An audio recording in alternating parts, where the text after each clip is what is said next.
Dennis, you're from Dublin, but in many respects, this country of Iraq has shaped you like no other country. This country of Iraq came at the very end of my career. This country added something that was missing before, maybe a better understanding of the Middle East.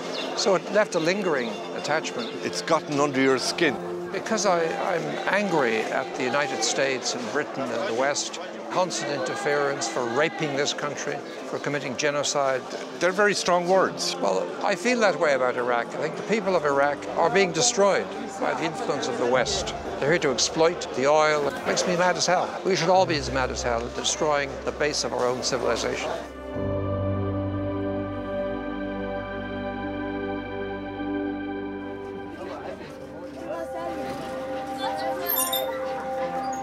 How long is it since you've been here? Well, I was here 2 weeks before the American shock and awe invasion of 2003. 16 years. I feel I don't know Iraq today like I used to know it in the 90s. But I'm here because I believe Iraq has been wronged very seriously by Europe and the United States. Dublin-born Denis Halliday is back in Iraq. 22 years ago, United Nations Assistant Secretary-General Denis Halliday was appointed Humanitarian Coordinator, responsible for the UN Oil for Food programme.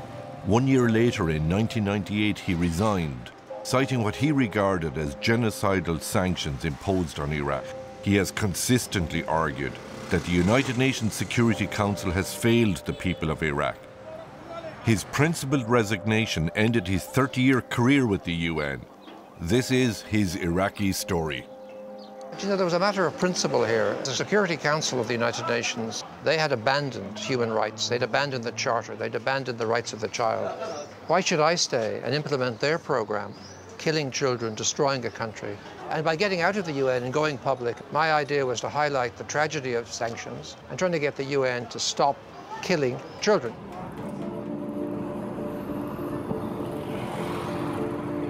In an effort to comprehend the seismic changes that have taken place in this country since the first Gulf War in 1991, Denis Halliday and I travel extensively throughout Iraq, a country twice the size of Britain with a population of approximately 40 million people. Basra, located close to Kuwait, was invaded by Saddam Hussein in 1991. 42 days later, a US-led coalition forced Saddam's army out of Kuwait. As the defeated and bedraggled Iraqi army fled back to Basra, the pursuing US army pounded the retreating soldiers. A war crime, cries Denis Halliday.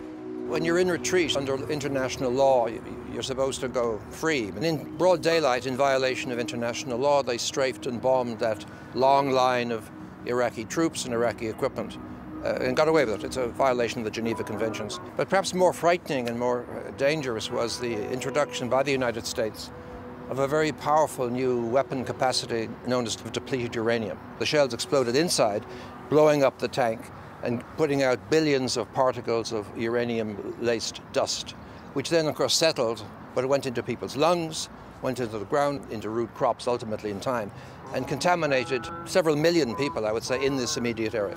So the children with leukemia undoubtedly are still in Basra, and it'll continue for generations, and even for Americans who carried the contamination with them as troops. And you get it in the Kurdish north, and it originates, however, from here.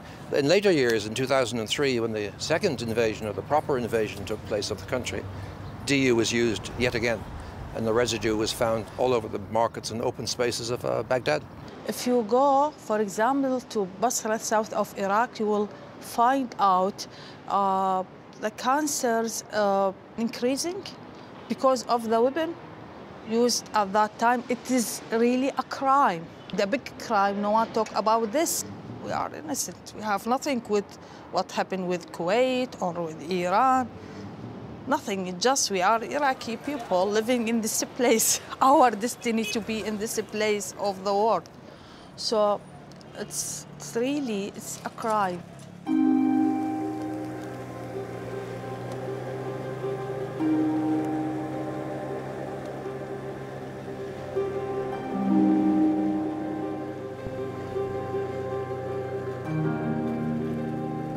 We're now on this traditional boat of the Marsh Arabs, looking at the greenery and, of course, the water buffalo around us. This is an extraordinary part of Iraq. in that the Marsh Arabs have lived here 3,000, 4,000 years. There's nothing quite like it in the world. How many water buffaloes do you have? هواية رحمة من الله نعمة. أول قلت لك أنا الشبج الكبار هم بنبيع على العلف نجيب يعتبر نجيب بالدين من على من الكبار يلا نبيع عنه وبنوفي به. بس الحليب لا مستفادين من عده احنا. هم أبوي وجدي وأبو جدي هم عايشين هنا. عاشوا وياي هنا والدتي زوجتي وجهالي.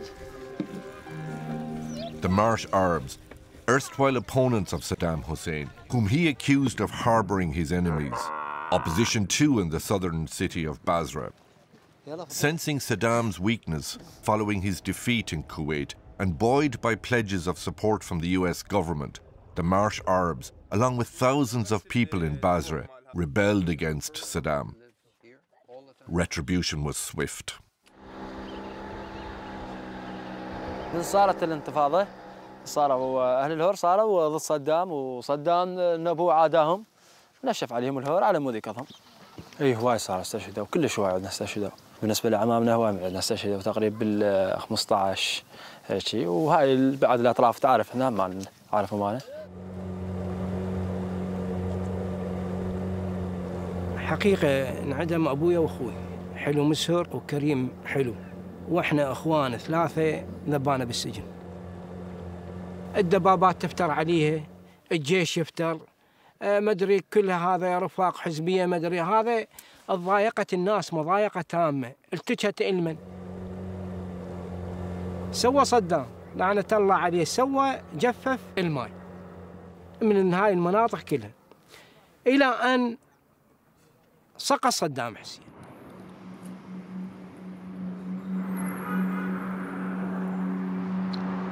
يعني قاومنا من يوم 10 هذا يوم 10 right down here and here. فكانت الإصابة بالكبد وبالمعدة بالرئة هاي صوبت. March 1991, Iraqi soldiers captured opposition forces, herding them into the university area of Basra, there to suffer a terrible fate. Watching from afar, US soldiers, having encouraged the uprising, they stood idly by. فهذا المكان جمعوا به معتقلين وجمعوا به ناس يعني حتى العابري سبيل قسموهم قسمين. طبعا احكي لك يعني بال 4000 5000 قال نصف ذولا يقتل وهذا النصف الثاني يبقى. هاي الناس اندفنت شيء دفنوها بشفلات منا لهناك بهاي السياج. فكانت هنا مقبره جماعيه وهناك تقريبا لقينا تقريبا 10 او 15 قبر. الانتفاضه اطت بالبصره يعني من 35 إلى 50,000. Can you explain how you feel about the failure of the Americans to support the rising? الأمريكان لا صديق لهم إلا مصالحهم الخاصة. Member states of the Council in New York were ready to blame Saddam Hussein for everything. It was very easy, and he had been portrayed anyway as some sort of a monster, so why not? They exaggerated Saddam Hussein and his capacity to frighten the neighborhood or abuse his own people. He ran an economy with some success. Yes, there was brutality. People forget that Saddam Hussein was struggling to stay in power. He was trying to maintain a country in a very difficult circumstance.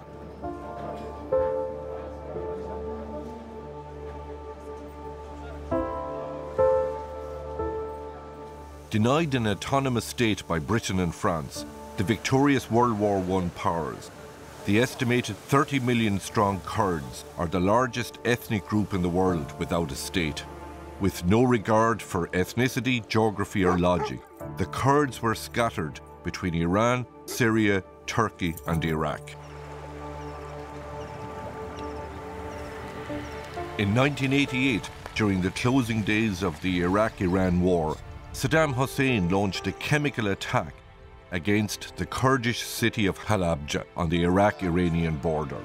Up to 5,000 people were killed. او زيج ببردامي درواوا ما تشي خوايا كلو فلاعي دروز بوا قن بابلم شيناي وتماتا وخيار وشفتي او تشتانا لبردكن خلق عزيليه بونو عجاني رازيه زورش بي مرتاحه استاذ او أو تخوبات خوبي ما بابلم دبراني لباب بزمانيا تصرفوا عرضانا ذكين مردار إنه أنا فلاعتي ذكان تلي رادقن مر رادقن جياني روزانا لسه أو تشتانية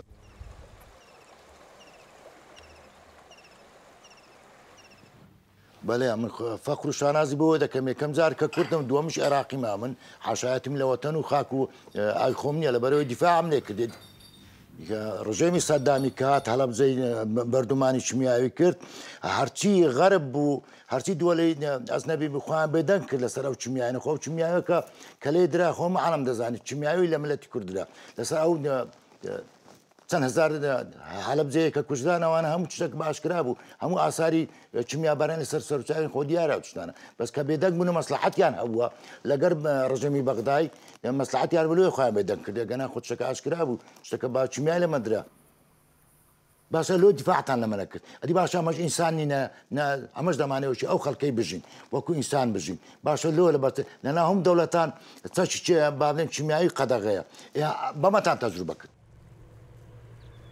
Yeah, Saddam Hussein and the judgment of Saddam Hussein, in my view, is primarily a domestic issue. Saddam Hussein was not responsible for sanctions or dying children. But he was responsible for chemical warfare and chemical attacks. Undoubtedly, the Iraqi army did use chemical weapons, but the question in my mind is, where did they get them from? They got them from Germany. And all the weapons they had came from external sources. Now, they didn't build these things themselves. So where's the responsibility then? Is it in Europe or Britain or the States? Biological warfare components came from the United States for Iraqi purposes. The critics say you've been soft on Saddam Hussein. For the West, they are much more dangerous. The Americans and the British together have killed millions of people. Saddam Hussein has not killed millions of people. He may be a tough dictator. I wouldn't support his military actions, but he's not as dangerous as Mr. Bush or Mr. Blair or the history of the West.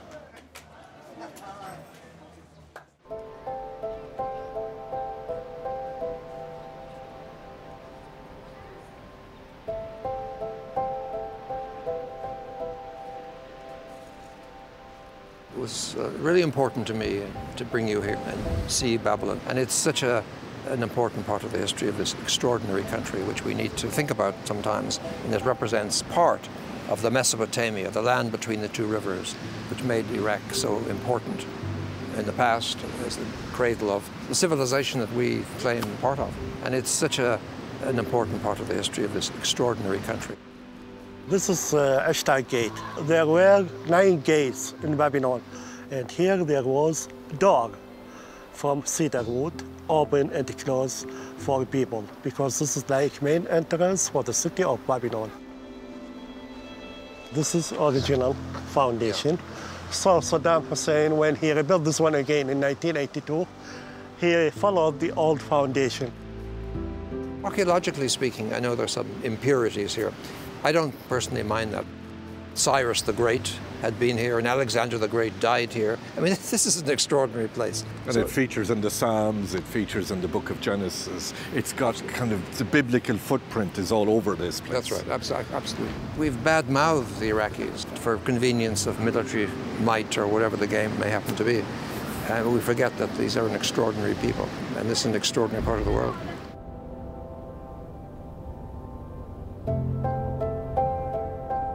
The first time I arrived in Iraq as Humanitarian Coordinator was in August of 1997. A lot's taken place since I left in 1998. The sanctions continued. I think even the Americans began to realize it wasn't going to work. The people were not going to rise up and change the government. There were no weapons of mass destruction. That was just gobbledygook. But the Americans again lied and played games with that. So they decided to go to war. And in 2003, the second war against the people of Iraq erupted with shock and awe.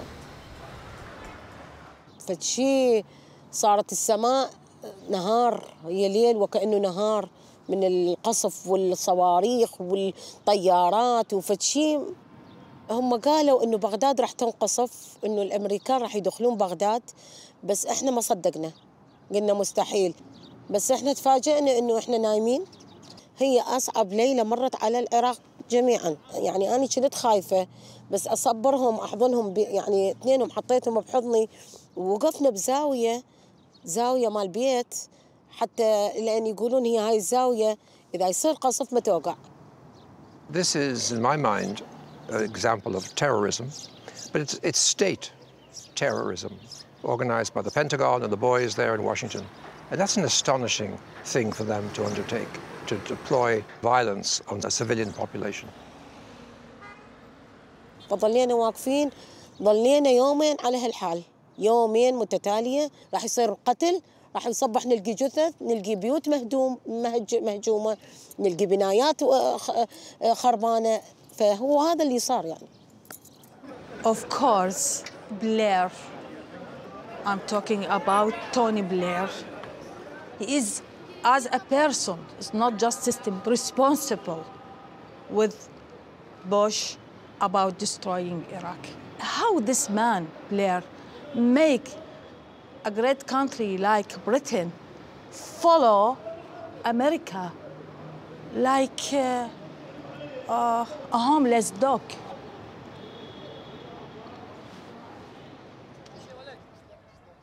I'm opposed to war as a means of defense because it simply doesn't work. Korean War, Vietnam War, Afghanistan, Iraq, it's endless. And have you seen any success? Have people learned something? Have we moved forward? I don't think so. Going to war, I mean, it's totally counterproductive. Unless, of course, you're in the industry of manufacturing weapons, which in the economies of much of Europe and the United States and Britain, of course, is a huge thing.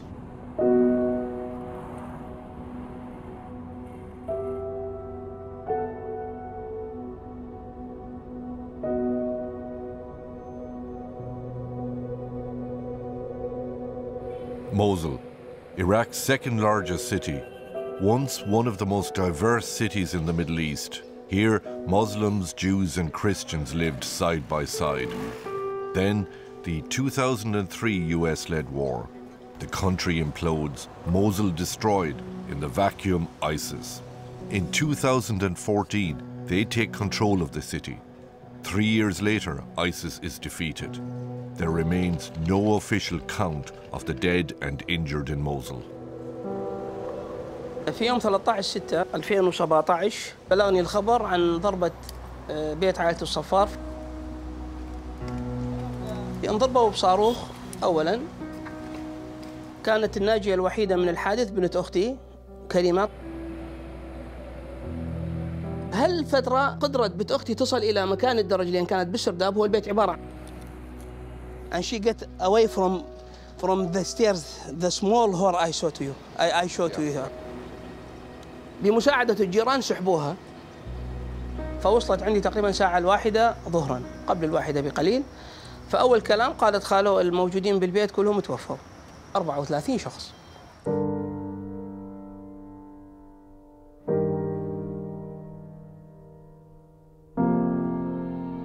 You can just guess whom. It's appalling, really shocking. Yes. Yeah.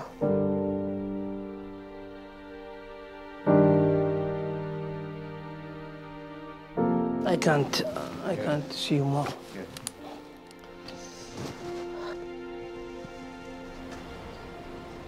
أخي وأختي وولدها وولد عمي 5 وزوجاتهم وأولادهم. فيما بعد عرفنا أنه القام بالضرب طيارين أستراليين. ادعوا بوجود 7 دواعش على سطح الدار. سقف الدار كان واقع، ما أكو أثر لجثث على السقف ولا أكو أثر لمضاريب فارة، فمعنى هذا الكلام غير صحيح. فادعاهم بأن وجود دواعش 7 قناصة على سطح هذا البيت هو ادعاء كاذب.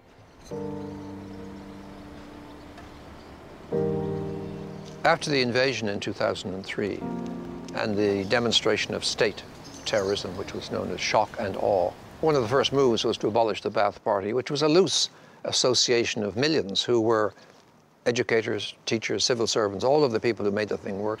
The United States went on to abolish the Iraqi army, which was probably the most efficient institution in the country. It was an extraordinary intervention, and ISIS would not have been here, would not have been in power of any sort, if it had not been for the mistakes of the United States, which opened the door to allow these people to come in and create their dream for the future. And then, of course, they had to come back in to try and oust ISIS. Yes, it's left behind a catastrophe, a destruction, a misery.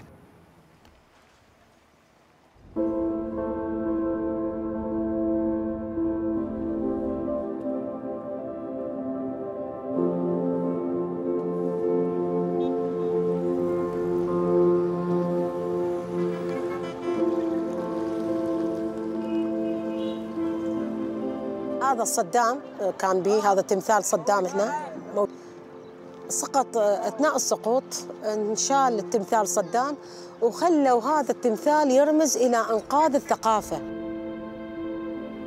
راح تبدي حياة جديدة بالعراق. الأمريكان يعني وعدونا إنه أنتم راح تصيرون الولاية كذا رقم ويا أمريكا، راح نرفهكم، راح تعيشون، راح تخلصون من نظام صدام اللي كان دكتاتور واللي كان كذا.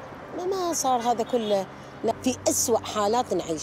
لأن أولاً عائلتك ماكو، يعني ما موجودين، يعني أنت ماكو عائلة. أنا ما عندي عائلة، أولادي هاجروا، طائفية بالبلد، الشباب يعني قامت تطلع من البلد، ماكو عمل، ماكو حياة. إذا عندك حزب لازم تنتمي إلى حزب حتى تعيش، حتى تاخذ راتب، حتى ما حد يأذيك، حتى ما حد يقتلك.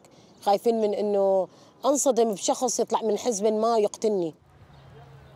بزمن صدام لا، ماكو حرية، لا حرية لا. إنه أنت البلد شلون تدمر. إحنا من شفنا صدام بالحفرة، لا أغلب العراقيين يعني بكينا على هذا الموقف، ومن انعدم كان يوم حزن بأغلب العراق تقريبا. Can you tell us about the situation in Iraq today, since 2003? The situation in Iraq gets very terrible. Freedom of speech is limited. Some militia, some politician, they have a power, they can kill you or they can do whatever they want with you. We are tired of being killed or being ignorant or being disrespected. Iraqis people are good people.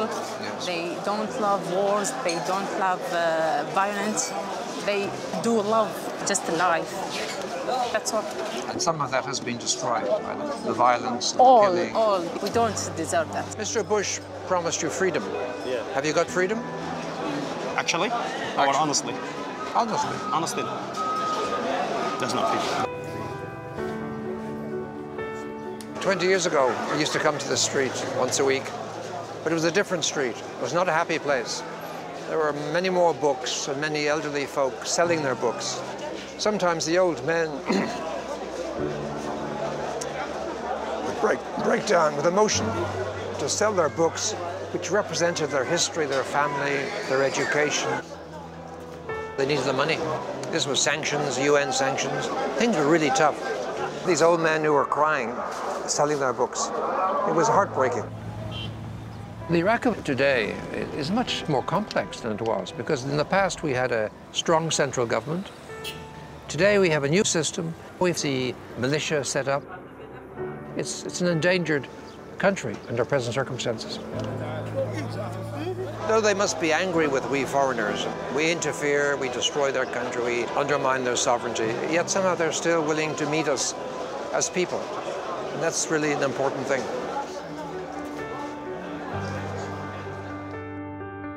This is our life, and always there is a reason to die in Iraq. By war, by embargo, by sectarian, by American, by your brother, by neighbor, by sick, by everything. Always there is reason to die, but the problem we have no reason to live in Iraq, and this is the problem.